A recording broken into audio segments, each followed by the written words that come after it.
लेकिन एक कुकर्मी गायक लोग हैं, कुकर्मी राइटर लोग हैं, कहीं पहुंच जाता नहीं। दिल से धन्यवाद बा थोड़ा सा आवाज उठा कम आज ये भी आवाज उठा होता। बहुत लोग कहते रहे कि 100 रुपया के माइक लेके पहुंच जाता लोग। आज 100 रुपया के माइक के ही देन बा कि तोरा देही में डर पैदा बा, उतने नहीं खे।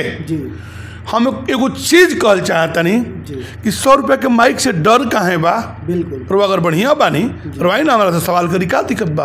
हम खराब बानी तो सवाल उठे के चाहिए। सबसे बड़ा चीज बा कि पत्रकार के चौथा स्तंभ कहल जाला। जी बिल्कुल ऐसे रुआ सब एगो आईना है जी, आवाज उठे के चाहिए। कुछ बताइए रुआ सरदा सिन्हा जी के काहे ना जाके लेनी है बयान जी, ये बयान रुआ जाके केहू अन्य गायक के काहे ना लेनी है, श्री गोपाल राज जी के काहे ना लेनी है। मैं रुआ का ब्रीफ कर दिया चाहता नहीं कि रुआ तनिको हिम्मत नहीं है कि जाके माननीय शारदा सिन्हा जी के बयान ले ली। बिल्कुल रुआ ले तो बहुत शालीनता से ले भी वहाँ के बोले में भी सोचे के पड़ी। लेकिन एक कुकर्मी गायक लोग हैं, कुकर्मी राइटर लोग हैं, कहीं पहुंच जाता नहीं। दिल से धन्यवाद बा थोड़ा सा आवाज उठावे के चाहिए, सबका कहे जाए के चाहिए। अब एगो चीज कहब कि जौन भी आवाज उठे उस शालीनता के साथ उठे। बिल्कुल हमेशा भी जहां भी जाए बात में गंभीरता होगी चाहिए, बात में स्वाभिमान होगे के चाहिए, अभिमान ना होगे चाहिए। कहीं भी अपना लीक से हट। देखिए पत्रकार बड़ा बहुत गंभीर विषय, बहुत गंभीर मुद्दा। पत्रकार बनल आसान नहीं है, लेकिन आज जे भी कहता होगा हमारे एगो चुनौती एगो सवाल बा कि रवा कहे कि वो माइक लेके कैसे पहुंच जाता। रवा अगर ऐसा कुकर्म ना करती तो रवा के माइक लेके के कैसे पहुंच जाती। अब रुआ सब कहता नहीं कि बढ़िया गाना का प्रमोशन नहीं क्या होगा, तो हम पूछे तो नहीं कि छोट गायिका बाड़ी को मैथिली ठाकुर कहली कल में हमारे गाना का प्रमोशन करा कि आज जौन भोजपुरी के दशा दुर्दशा हो रहल बा एक कुकर्मी लोग के चलते। जे भी गलत गीत लिखत होके या जब भी गलत गीत गावत होके या चोरा के गीत गावत होके या डकैती के गीत गावत होके, हम बतिया आज ना होइत तो सवाल उठित का है, सवाल खड़ा होइत का है। ऐसे रहुआ सबके तो पहल का धन्यवाद बा कि हर जगह हो जाए डंका के चोट पर जाई जहाँ गलत गीत के गावत होके। बिल्कुल अपराधी होन गायक ना होन, बात समझब। ये सब गायक है ना होन। अगर गायक रहतन तो गीत गईतन, गायक रहतन तो गीत गईतन, जे गीत ना गाय गायक कैसन। ऐसे ही सब विशुद्ध अपराधी होन, अपराधी टाइप के तबका के होन।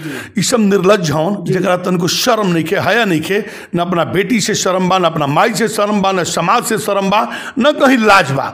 जे भी एक तरह के गाली गलौज करते हो के जे गीत गावत हो के वो गायक ना हो, विशुद्ध निर्लज है। ऐसे कि निर्लज के लाज ना होके कोनो शब्द रखे में उस शर्मा नहीं कह सकत। जरा शर्म ना होके देखिए पहले के राइटर लोग के गीत लिखे में सोचे के पड़त रहे। जब गीत लिखत रहे लोग तो कई दिन लाग जात रहे एक एगो शब्दन के संवारे में। लेकिन आज संवारे के नहीं खे, चोली ढुका देवे के बाद, साया ढुका देवे के बाद, लंगटे कर देवे के बाद और गलत व्याख्यान कर देवे के बाद। सोची कि जे रामायण के व्यास, रामायण के व्यास पे ओकर भोजन चलत होके, उहे ओकर भोजन गद्दी होके, और वही व्यास गद्दी पर बैठ के कहता कि मुस्लिम राम के नाम ना लेलन तो का ना जियलन। तो हम पूछतनी और व्यास से कि तोरा शर्म लागे चाहिए, वो रामायण के अपना घरे देवे के चाहिए, तारा अपन नाम ऊपर कुपात्र में लिखे के चाहिए कि आज हम कुपात्र गायक गायकी करे आवतनी। आयोजक भी कम दोषी नहीं को ऐसा निर्लज्जन के बोला के अपना के कार्यक्रम करावतन जे अपना धर्म के अपमान करत होके, जे अपना धर्म के समझत ना होके ओकरा के रामायण के नाम पर बोलावत होकस। उतने नहीं के दुर्गा पूजा में जा करके ई कुकर्मी सब आपस में गाली गलौज करतन, ओकरा माई के गाली देता, ओकरा माई के गाली देता। ये कैसन पूजा है जी, ये कैसन गायकी है कि हम बोलाओ तनी रामायण के व्यास लिखल जाला कि रामायण के व्यास फलाना। अरे कुकर्मी तो अपना रामायण के व्यास मत कहो, लिख कुकर्मी गायक जी, कोनो खराब ना लगी तू जाके गाओ। दुगोला में जे बढ़िया गाओ तो के नंद कुमार तिवारी प्रणाम करता हूँ, जे खराब गाओ तो दुगोला ना, अब छोड़ी खैर हमारा मुंह से निकल तो खराब हो जी, ऐसे के शब्द कभी भी मर्यादा। दुगोला के गायक ना हलो, ई नाली के कीड़ा हलो, नाली के कीड़ा, नाली के पिलुआ। ए लोग के बोलावे वाला भी असभ्य ही बा, जे इस तरह के बोलावता महावीरी पूजा में बोलावे या दुर्गा पूजा में बोलावे या कोनो फंक्शन में बोलावे। अगर बोला के ये लोग से गाली गलौज सुनता तो समाज के का देता लोग सोच लो जी। हमरा के बताएं कि कुकर्मी अगर इस तरह गीत गावे या कुकर्मी के जा करके इस तरह के ताली बजावे तो स्वाभाविक बा कुकर्मी बा, बिल्कुल स्वाभाविक बा कुकर्मी बा। अगर श्रोता के ना बोल रही थी थोड़े मनोबल बढ़ी, श्रोता के भी गलती बा, में नो डाउट की गलती नहीं खे। श्रोता भी चाहते कि अगर गाली गलौज नहीं होगत तो लागत है कि आज है ब्यास तो महोत्सवान, सही बात बा, मैं नो डाउट की ब्यास से कल सा गलती बा। लेकिन हम वो ब्यास से पूछा था नहीं जौन एक ब्यास दूसरा ब्यास के माई बेटी रोटी करतान, वो ब्यास जौन समाज में खुलेआम लंगटे हो जातान, वो ब्यास जौन माइक हटा के गाड़ी देतान, कहत कहे बनी ब्यास कबे मतलब कने की सब नरकी होन जे इस तरह के गीत गाओ थोकस। अच्छा कुछ चीज हमरा के बताई अभी रुआ कने है कि बहुत वीडियो जारी भइल बा रुआ पर एगो चीज बताई कि हमरा के ने लिखले होई केहू कि भोजपुरी चले थे बचाने अभियंता ने रेल दिया। एगो चीज बताई हमरा मुंह से कोनो खराब शब्द देखले बनी, हमरा मुंह से कोनो खराब आवाज देखले, कुछ चीज हमरा के बताई कि कोनो आवारा टाइप के आदमी बोले उसे हमरा का अंतर पड़े के बा, हमार जुबान खराब ना चाहिए। हम तो ये सुझाव दे सकते नहीं कि तू गलती मत गावा, लेकिन आज बता देता नहीं हम कि आगे के परिणाम बढ़िया ना होई, आगे के परिणाम जूता से स्वागत होई, जूता के माला से स्वागत होई, देर बांध देर नहीं खे, खोल के देख ली, हम बता देता नहीं आज अभी तो बचा के चल जाते रहे। हम कहत रही कि घर बचा के देखल जाओ, अब घर उजाड़ के भी देखल जाई, आव गाव जूता के माला ला और कपड़ों को 5 गो जूता ला, देर नहीं खे, शुरुआत हो गई, शुरुआत रही, मुहिम हमेशा से चलल बा, हमेशा से। और जो चीज मैं कर रहा था अब मेरे भाई उतर चुके हैं मैदान में और मुझे बहुत व्यूज बहुत इससे मतलब नहीं है, अब लोगों को जगाना था, लोग जग चुके हैं, हम बैठे भी हैं तो मेरे भाई मैदान में हैं और मैं दिल को एकदम ठंडक महसूस हो रही है, सुकून महसूस हो रहा है और मैं फक्र से कहता हूं कि अब मेरे भाई लोग मैदान में जंग लड़ रहे हैं, लड़ाई लड़ रहे हैं और उन यूट्यूबर को भी मेरा सलाम जो शालीनता पूर्वक जा करके इस विकृति को दूर करने के लिए समाज में जाते हैं, उन कलाकारों के पास जाकर आवाज उठाते हैं। सैल्यूट है उन यूट्यूबर लोगों को। एक होता है लड़ाई में कई तरह के लोग होते हैं, मगैया जवान की भी लड़ाई गलत नहीं है, एक जगह गलत था गाली गलौज, जिसके मैं अपने भाई के से लोगों को मना भी किया हूं, मना भी करता हूं, मना भी करूंगा क्योंकि गाली गलौज नहीं होना चाहिए। ये ऐसा नहीं कि मगैया जवान का काम कोई गलत, गाली गलौज गलत है तो मैं भाई के से मेरी बात होती है, मैं आपको मैं बेसिकली बता रहा हूँ, भाई की बात होती है और बात मानते भी हैं लोग, ऐसी नहीं कि नहीं। मैं सबको कहता हूँ मैला से नहीं धोया जाएगा, हम लोग गाली नहीं देंगे, लेकिन समाज को गर्त में ले जाने वाले को जूता का माला जरूर पहनाएंगे। लोग बता रहे हैं कानून की मांग भी की है, माननीय मुख्यमंत्री जी को भी लेटर लिखे हैं, माननीय डीजीपी महोदय को भी लेटर लिखे हैं, हर जगह लेटर लिख रहे हैं। कानून बना तो ठीक, लेकिन एक चीज बता दे रहे हैं कि समाज से बड़ा कोई कानून नहीं होता। जिस दिन समाज जग गया आप भागते नजर आओगे, गाते नजर नहीं आओगे, अब भागते नजर आओगे।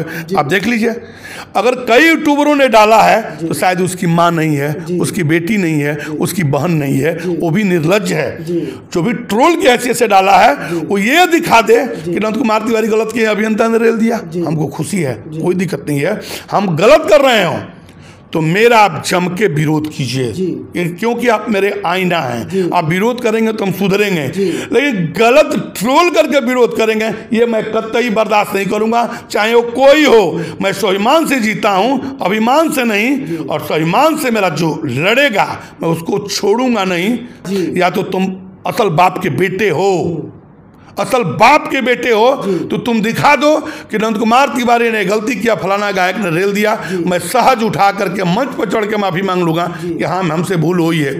लेकिन जिस तुम अपने बाप का वीडियो दिखाते हो कि अभियंता ने रेल दिया या फलाना गायक ने रेल दिया, वहां दिखाओ कि नंद कुमार तिवारी ने ये गलती किया इसलिए उसने रेल दिया। अगर असल बाप के बेटे हो तो दोगला हो तो कोई बात नहीं, मुंह करिखा पोते वाला बालो ना जे ऐसे ही बताई। वो कार्यक्रम में माइयो बैठा रहे, बेटी भी बैठा रहे, बहन भी बैठा रहे, चाची भी बैठा रहे, बबुआ भी बैठा रहे सन, तो वो शिक्षा का देता लोग गाली के शिक्षा नहीं। स्टेजे पे करे जूता जूती कर सन तो का माई बहन बेटी रोटी माई का के लिए भैया, अरे जो माई पैदा के लिए भैया वो कहत हो कि कैसन कुबंश कैसन नलायक पैदा कर दिल बनी जो समाज में एक दूसरा के गाली देता रसन। माई भी उस शर्मात हुई कि कहे यानी कि जेते नमक चटा देनी जो हमारा के सरेआम जाके बेइज्जत करता रसन।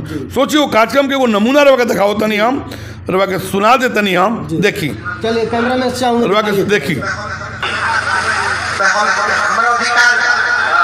जैसे रौदा हमारी अधिकार आकर कुछ कहे के तो हमरो अधिकार बा कि हमरो से कुछ कह सके अगर जो काम करता है अश्लीलता मिटावे की तो सराहनीय काम है ताकि रौदा पहले इतना निस्वार्थ भाव से केहू ये काम पहले ना ताकि जे भी अश्लील मिटावे खातिर जो अपना फायदा खातिर लेकिन रौदा निस्वार्थ भाव खातिर सुनिए कलहन स्वार्थ भाव से आइल बनी अजीत हलचल जी ई काहे कलहन ओकरा बात सुनी जोन बेटी वाको परिवार वाला बहुत में फेरल एगो ब्याह दूसरा ब्याह से भाई बेटी रोटी करता और बेटी के नग्न करता ई कारण है रबिला दूसरा करी लेकिन जन्माई लोग ने गाय पैदा कर लिया एक खाली पैदा नहीं कर कि बउआ को उठा के एक दूसरा जन्माई बेटी रोटी हो जनता दोषी वाली बिल्कुल दोषी वाली ना तो आज की ना हो हम खुद के कहते हैं देखो हमारा नमो समाज में जाए तो गलती पैदा होके हम लिखित यही गलती ना समाज दोषी बा और एक तरह के सवाल हमेशा खड़ा करत रहब जी एक चीज जान ली एक कुकर्मी लोग के छोड़े वाला हम नहीं खी अगर ना रह छोड़ दिया तो जौन को हफ्तौन लेकिन हमरा जिंदा रह के चाहिए ऐसे कि हमार लड़ाई ये अपराधियन से बा गायकन से नहीं खे ये अपराधियन से बा ये विशुद्ध अपराधी अवसन बात समझब ऐसे कि पैसा है नहीं के अपराधी है नहीं के बा कुछ कर सकलन लेकिन अगर जियत रही गई नहीं तो जौना चौका के भी कहता लोग गायत्री ठाकुर जी अरे महाराज अब गायत्री ठाकुर जी का नाम लेता नहीं आप कहता नहीं फलाना गायक अरे बेशर्म तू ये सोचना कि हम का करता नहीं दूसरा के बारे में का सोचता रहा हमने के गायत्री ठाकुर जी समाज खाती पूज्य बानी पूज्य रह पूज्य हई जी बिल्कुल एगो चीज जान ली भोजपुरी के भगवान है एकदम रियल अगर रामायण के गायकी के जोड़ल जाए तो रियल में गायत्री ठाकुर जी खैर छोड़ी वहाँ के तो स्वर्ग गई नहीं हम नमन बंदन करते नहीं मान्या स्वर्गीय गायत्री ठाकुर जी के बिल्कुल जनता दोषी बड़े जनता दोषी ना रहती अपराधी लोग के फलित फुलित ना अपराधी लोग के तबे फलत फुलत बा जब जनता के सहयोग मिलता जनता के भी जगावे के हमने का प्रयास कर जाए लागल बनी जाए अगर नया प्रारूप तैयार होता भी ओपन ना करब हम जब हो जाई तो के खुद बुला के हम बताई एगो नया प्रारूप तैयार हो रहा बा युवा पीढ़ी जाग रहा बड़ी एगो मीटिंग रखले बनी हम कह के तब सबके ओपन करब ऐसे कि जौन चीज अभी लागू नहीं के हम ना बता पाई लेकिन बहुत जल्द एगो चीज खुलासा करब हम। चलिए।